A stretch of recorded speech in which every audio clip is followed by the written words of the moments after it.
ဟုတ်ပြီမိတ်ဆွေတို့ဒီလိုမျိုးပေါ်လာဖို့အတွက်ကျွန်တော်တို့ဘယ်လိုနှိပ်ရမလဲပေါ့နော်ဒီဟာတွေပေါ့နော်ဟုတ်ပြီကျွန်တော်အသေးစိတ်ကိုရှင်းပြပေးမှာဖြစ်ပါတယ်ဟုတ်ပြီမိတ်ဆွေတို့ဒီဟာပေါ်လာဖို့အတွက်ကျွန်တော်တို့ဒီအပေါင်းမျိုးပုံစံလေးရှိတယ်ပေါ့နော်အဲ့ဒီနေရာလေးကိုတစ်ချက်ထားပါမှာဖြစ်ပါတယ်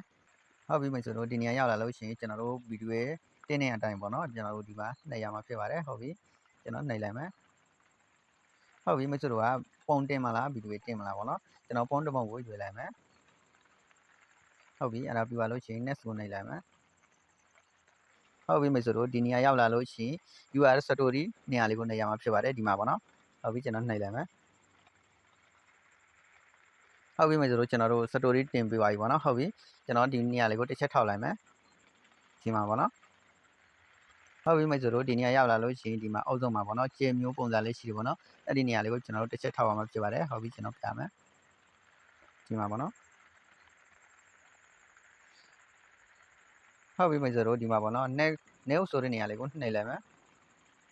ဟုတ်ပြီမိတ်ဆွေတို့ဒီမှာကြာတော့မိတ်ဆွေတို့ကဘာစာရေးရမလဲပေါ့နော်မိတ်ဆွေတို့ကြိုက်တာစာရေးလို့ရတယ်ပေါ့နော်ဟုတ်ပြီကျွန်တော် hello လို့